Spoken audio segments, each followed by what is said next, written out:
Dialogues చెప్పి ఏమైనా మంచివి పెద్దవి ఆడిషన్కి వెళ్తూ ఉంటావు కదా, వెళ్ళట్లేదు ఈ మధ్య. వెళ్ళట్లేదా? అంటే స్టార్టింగ్లో వెళ్తుండే కదా, సో ఆడిషన్కి వెళ్ళినప్పుడు ఏది ఎక్కువ చేస్తుండే నువ్వు యాక్టింగ్? అంటే ఏదన్నా మీకు వచ్చిన డైలాగ్ ఏం గుర్తులేవు డైలాగ్స్ నాకు. చాలా ఒక 1.5 minute డైలాగ్ చెప్పేవాడిని, అది గుర్తులేదు. ఓకే, ఏదైనా ఒకటి చేయొచ్చు కదా, ఆడిషన్లో ఏం చేస్తుండే నువ్వు? అది అదే గుర్తులే, డైలాగ్ చేస్తాను లెంత్ డైలాగ్ కదా. ఆడిషన్స్కి వెళ్ళి ఒక 1 year అవుతుంది. సరే, ఏ హీరో అంటే నీకు ఎక్కువ ఇష్టం? అల్లు అర్జున్ గారు. అల్లు అర్జున. సో ఎందుకు?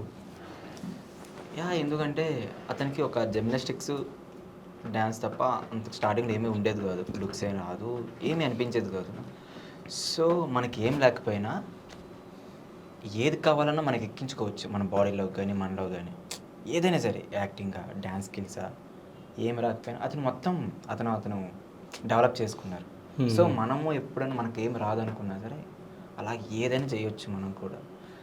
ఇప్పుడు లుక్సే అసలు బాగోవన్నాం, ఇప్పుడు అతని లుక్స్కే ఫాలో అవుతున్నాం. అవును. అండ్ యాక్టింగ్ కూడా సోగానే, అంటే యాక్టింగ్ ఇప్పుడు బెస్ట్ యాక్టర్ అయ్యాడు. అవును. 3 times SIIMA awards.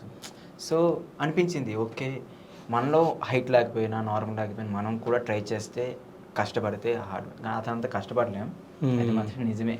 అతనంతా hard work చేయడం కష్టం. ఓకే, హీరోయిన్ ఏ హీరోయిన్ అంటే ఎక్కువ ఇష్టం?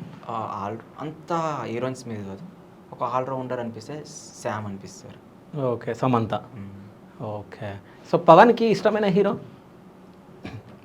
I think Mahesh Babu. Mahesh Baba. Heroine? Heroines తెలియదు, ఐడియా లేదు. హీరోయిన్ మహేష్ బాబు అంటే ఇష్టం. ఓకే.